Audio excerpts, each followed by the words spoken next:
پاکستان نے عالمی کشیدگی کے دور میں اہم سفارتی ذمہ داری سنبھال لی۔ اقوام متحدہ کی سلامتی کونسل کا باضابطہ صدر بن گیا ہے ایسے وقت میں جب دنیا میں شدید تنازعات ہیں، اور وہ تنازعات کیا ہیں آپ بخوبی جانتے ہیں۔ سیاسی تقسیم بھی ہے، کثیر الطرفہ اداروں کی جو دیگر ایک ٹکراؤ بھی ہے، بڑھتے ہوئے شکوک و شبہات ہیں، ان کا سامنا ہے، تو اتنی کوئی آسان نہیں ہے دنیا میں، لیکن آنر کی بات ہے۔ تو ہم سابق ایمبیسڈر مسعود خان صاحب نے جوائن کیا۔ مسعود صاحب بہت شکریہ، آپ نے وقت دیا۔ یہ برننگ ایشوز ہیں پوری دنیا میں، اور انہی برننگ ایشوز میں پاک بھارت معاملات بھی ہے، کشمیر کا مسئلہ بھی ہے، تو ایک بڑی اہم ذمہ داری ہے، لوگوں کی نظریں ہوں گی کہ کس طرح پاکستان اس کی صدارت سنبھالتا ہے۔ جی میرا خیال ہے کہ آپ سلامتی کونسل کا ذکر کر رہے ہیں۔ پاکستان اس مہینے سلامتی کونسل کا صدر مقرر ہوا ہے، اور پاکستان کی 2 سالہ ٹینیئر ہے، جس میں یہ امکان ہے کہ ایک مرتبہ پھر پاکستان کو 1 مہینے کے لیے صدر بنایا جائے۔ اس مہینے میں آپ نے جیسا کہ کہا، اس کی سب سے بڑی خوبی یہ ہے کہ اس کا ایک پس منظر ہے، تناظر ہے۔ اس وقت حال ہی میں 2 جنگیں ہوئی ہیں۔ ایک جنگ ہندوستان پاکستان کے درمیان ہوئی، اور بہت خطرناک جنگ تھی، اور اس سے بھی زیادہ خطرناک ہو سکتی تھی۔ اور دوسری جنگ اسرائیل اور ایران نے، اور اس میں امریکہ بھی شریک ہوا، یہ جنگ تھی، اور یہ بھی پورے نصر خطے کے لیے بلکہ عالمی نظام کے لیے بہت ہی خطرناک جنگ تھی۔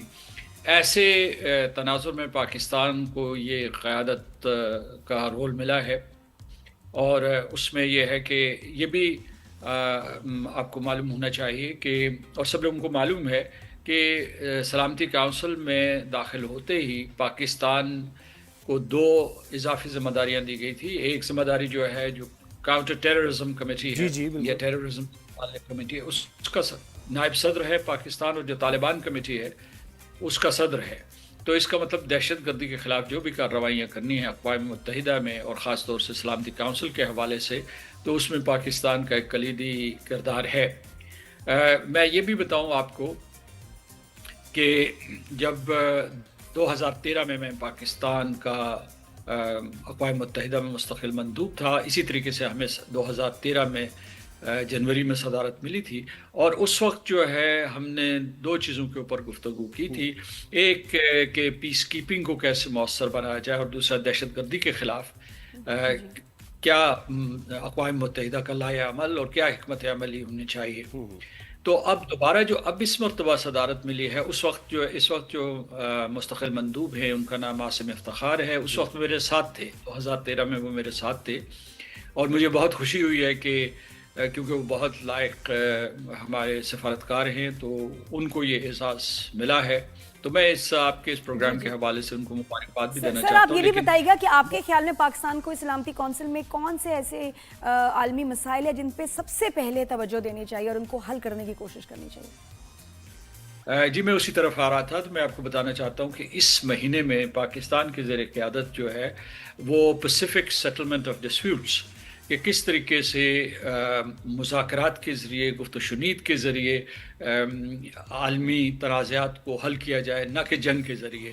اور یہ جو ہے، یہ جو اس وقت جو مرکزی موضوع ہوگا اور مرکزی نقطہ ہوگا جو زیر بحث آئے گا، وہ یہ ہے، یہ اقوام متحدہ کے چارٹر کے آرٹیکل 6 کے تحت ہے، اور اس کے جو اس وقت جن آرٹیکلز کے تحت یہ بحث ہوگی وہ ہیں آرٹیکل 33، 34، 35، 36 اور 37۔ میں آپ کو بتا دوں کہ اس میں کیا ہے کہ بجائے اس کے کہ اقوام جب ان کے تنازعات پیدا ہو جائیں تو متصادم ہو جائے، تو اس کی بجائے یہ کریں کہ وہ گفت و شنید کریں۔ تو اس میں ایک ہے مذاکرات، دوسرا ہے انکوائری، کہ تحقیقات کی جائے کہ بھئی اسباب کیا ہے، پھر یہ ہے کہ اس میں ثالثی کروائی جائے، میڈیشن کروائی جائے، پھر جو ہے اس کے کنسیلیشن کے لوگوں میں صلح کروائی جائے۔ پھر اگر یہ طریقے نہیں کامیاب ہوتے ہیں تو اس کے بعد اگلا طریقہ یہ ہے کہ آپ کسی طریقے سے جو جوڈیشل ذرائع ہیں یا جو ریجنل میکینزمز کو متحرک کریں، کہ مثلا جو علاقائی سطح پہ جو معاملات حل ہو سکتے ہیں۔ اچھا، دوسرا یہ ہے کہ یہ بھی میں آپ کو بتاتا ہوں کہ یہ بحث اس لیے اہم ہے کہ لوگوں کا یہ خیال ہے کہ چیپٹر 7 اقوام متحدہ کو چارٹر ہے، وہ بہت اہم ہے، کیونکہ اس میں اقوام متحدہ براہ راست مداخلت کر سکتی ہے۔ لیکن وہ سمجھتے ہیں کہ چیپٹر 6 اتنا اہم نہیں۔ یہ بات غلط ہے، کیونکہ سلامتی کونسل جب بھی چاہے تو یہ کسی معاملے کو زیر بحث لا سکتی ہے اور اسے 7 کے تحت بھی لا سکتی ہے. تو اس سلسلے میں پاکستان کی قیادت اس سلسلے میں ہے کہ سفارتکاری کو ترجیح دی جائے، نہ کہ جنگ. اچھا سر، کیونکہ دیکھیں ہم ایک پارٹی بھی ہیں کشمیر کے مسئلے میں، تو پاکستان کے یعنی جب وہاں صدارت سنبھالیں گے مستقل مندوب، تو ہم ایک we are party to it, Kashmir کے مسئلے کو ریز. لیکن on the other hand U N security council کی قراردادیں موجود ہیں. اگر صرف انہی کو ہائی لائٹ کر دیا جائے اس صدارت کے ٹینیور کے دوران کہ بھئی یہ قراردادیں ہیں، یہ کشمیر کا مسئلہ ہے، کیوں اس کو ہماری قراردادوں کے مطابق حل نہیں کیا جاتا، تو تھوڑی بہت کوئی پیش رفت ہو سکتی ہے یا ہم زیادہ ایکسپیکٹ کر رہے ہیں اس سے؟ جی، جن معاملات کی طرف میں نے اشارہ کیا وہ اقوام متحدہ کے چیپٹر 6 کے تحت ہیں، اور ہماری قراردادیں بھی جو ہے چیپٹر 6 کے تحت پاس ہوئی تھی، اور وہ ابھی تک جو ہے زندہ ہے اور فعال ہے. کیونکہ ایک دفعہ قرارداد جب پاس ہو جائے تو اس کو اگر رد نہ کرے سلامتی کونسل، تو ان کے بارے میں جو بھی ان کے متعلق جو بھی اقدامات ہیں وہ آپریٹو رہتے ہیں. تو یہ مسئلہ میرا خیال اٹھایا جائے گا. میری اطلاع کے مطابق نائب وزیر اعظم اور ہمارے وزیر خارجہ اس کے ایک اجلاس کی صدارت کریں گے جس میں یہ موضوع زیر بحث آئے گا، اور وہ یقیناً ان قراردادوں کا ذکر کریں گے. ایک چیز جو کہی جاتی ہے کہ جناب یہ ایک کشمیر سے متعلق جو بھی قراردادیں ہیں، 12 کے قریب قراردادیں ہیں، ان کے بارے میں یہ کہا جاتا ہے کہ یہ چیپٹر 6 کے تحت پاس ہوئی ہیں. تو اس سے لوگ یہ کہتے ہیں کہ اگر یہ چیپٹر 7 کے تحت ہوتا تو حل ہو جاتا. میں سمجھتا ہوں کہ اس میں ایک باریک نقطہ جو لوگ نہیں سمجھتے، خاص طور سے جن کو اقوام متحدہ کے بارے میں علم نہیں ہے، کہ اس میں یہ ہے کہ ان آرٹیکل جن کا میں نے ذکر کیا اس میں اگر فریقین باہمی مشاورت سے یا جو بھی آرٹیکل 33 میں جو چیزیں لکھی ہوئی ہیں، میں نے کہا تھا کہ نیگوشیشن، کنسیلیشن، میڈیشن، ان سے نہیں حل ہوتا تو سلامتی کونسل دوبارہ سے اس مسئلے کو زیر بحث لائے اور نئے طریقے ڈھونڈے. اس میں سیکرٹری جنرل کو یہ ذمہ داری سونپے، یا پھر جو ہے عالمی عدالت میں بھی آپ رجوع کر سکتے ہیں. جی سر، اس وقت تو سب سے ارجنٹ ہے کہ غزہ میں سیز فائر ہو. جو مجھے جس بات پہ سب کو حیرانی ہوتی ہے کہ ٹرمپ نے بڑا ایک امپورٹنٹ انہوں نے رول پلے کیا ہے. پاکستان بھارت کی جنگ میں سیز فائر ہوا تو گھنٹوں میں ہوا.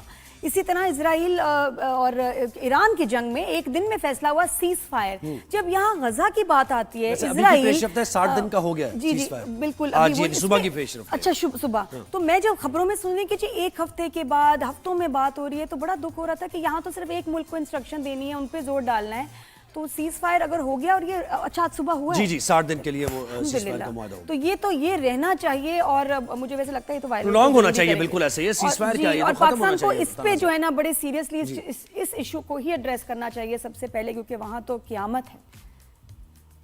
جی بالکل آپ نے درست کہا. وہاں جنگ بندی ہونی چاہیے. جنگ بندی ہوئی ہے، عارضی جنگ بندی ہے. ابھی خدشہ اور خطرہ یہ ہے کہ یہ جنگ بندی اس وقت تک کہیں نہ برقرار رہے جب تک کہ یرغمالی، اسرائیل کے یرغمالی جو ہیں وہ یعنی ہاسٹیجز وہ واپس نہیں آ جاتے. اگر وہ واپس آ جاتے ہیں تو امریکہ کو ضامن بننا پڑے گا کہ اسرائیل دوبارہ حملے نہیں شروع کرے گا. اور اس سے جڑے کئی مسائل ہیں. دیکھیے ایک بڑی پکچر بھی ہے امریکہ کے نقطۂ نظر سے، وہ ابراہیم اکارڈز، جن کا مقصد یہ ہے کہ عرب ممالک اور اسرائیل کے درمیان جو تفاوت ہے اس کو ختم کیا جائے اور ان کو قریب لایا جائے، یا کسی طریقے سے علاقے میں امن و سلامتی کے لیے کوشش کی جائے. تو اس میں شام اور لبنان کو شامل کرنے کا ایک اس کے سلسلے میں پیش قدمی ہو رہی ہے پس پردہ. اور دوسری طرف جو ہے سعودی عرب کے اوپر کام ہو رہا ہے. لہٰذا یہ 3 ممالک بالخصوص سعودی عرب اگر اس میں شامل ہوتا ہے، میں کہتا ہوں اگر وہ شامل ہوتا ہے کیونکہ اس میں اپنی الجھنیں موجود ہیں، تو اسے بھی امریکہ کے ساتھ ضامن ہونا چاہیے کہ غزہ کے اوپر جنگ بندی برقرار رہے، غزہ میں قتل عام ختم کیا جائے. اور پھر جو ہے جو آکوپائڈ پیلسٹینین ٹیریٹری مغربی قرارہ جو ہے اس کو اور غزہ کو آپس میں جوڑ دیا جائے، اور ایک فلسطینی ریاست کا بھی قیام عمل میں لایا جائے کہ فلسطین کو ایسے ٹکڑے ٹکڑے کر دیا گیا ہے اور اس کو جو مختلف حصوں میں بانٹ دیا گیا ہے. تو آپ نے درست کہا، میں آپ سے مکمل اتفاق کرتا ہوں کہ جس قسم کا جینوسائیڈ غزہ میں ہوا ہے، اور میں دوسرے جو علاقے ہیں، جو مقبوضہ علاقے ہیں، ان میں بھی یہ اس قسم کا جینوسائیڈ جاری ہے. بالکل تو اس کو ہونا چاہیے. اچھا سر، مجھے ایک چیز بس، ہمارے پاس وقت بھی کم رہ گیا، یہ جو آپ کی گفتگو سے ایک سوال میرے ذہن میں، آپ نے جو چیپٹر 6 اور 7 کی بات کی اور ہم کشمیر کی بات کر رہے تھے، تو آپ نے کہا کہ یہ بھی دیکھا جا سکتا ہے کہ اگر ان قراردادوں پر عمل نہیں ہو رہا تو آل اوور اگین سوچا جائے، دیکھا جائے کہ کوئی اور حل نکالا جائے مسئلے کے حل کے لیے. اس سے آپ کی کیا مراد تھی؟ یعنی کوئی اس طرح کی انڈیکیشن، یعنی ذرا سی وضاحت اس کی چاہیے آپ. دیکھیے، مجھے نہیں پتا آپ کے پاس کتنا ٹائم ہے، لیکن میں یہ آپ کو بتانا چاہتا ہوں کہ ہندوستان جو ہے دو طرفہ مذاکرات کے لیے ماضی میں تیاری کا اندیا دیتا رہا ہے، لیکن وہ اس میں منافقت کا مظاہرہ کرتا ہے. جب دو طرفہ مذاکرات ہوتے ہیں تو وہ کشمیر کا مسئلہ زیر بحث لانے کے لیے تیار نہیں ہوتا. تو وہ کہتے ہیں دوسرے موضوعات کے اوپر گفتگو کرو، ٹورزم کے اوپر کرو، ٹیررزم کے اوپر بات کرو، یا کسی اور چیز کے اوپر. لیکن کشمیر کے اوپر میں ماضی میں بہت ساری مذاکرات میں شریک بھی ہوا ہوں، تو اس کے اوپر وہ بات نہیں کرتا.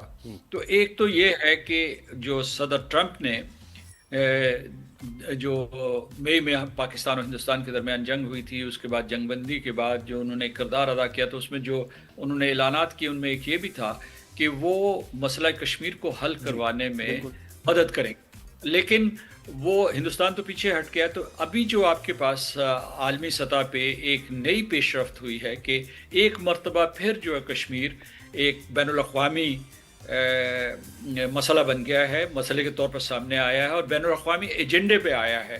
تو سلامتی کونسل کے ذریعے یا دوسرے کسی ذریعے سے جن کا میں ذکر کر رہا تھا، مثال کے طور پر ثالثی یا ایک تھرڈ پارٹی جو ہے اس کا اس میں شامل ہونا ضروری ہے، کیونکہ اگر اسے دو طرفہ کیا گیا تو ہندوستان مذاکرات کے لیے صحیح ہے. یعنی یہ حل، یہ آپ Thank you so much, sir. بہت شکریہ مختلف رائے نے کا بہت شکریہ سر، آپ نے ہمیں وقت دیا.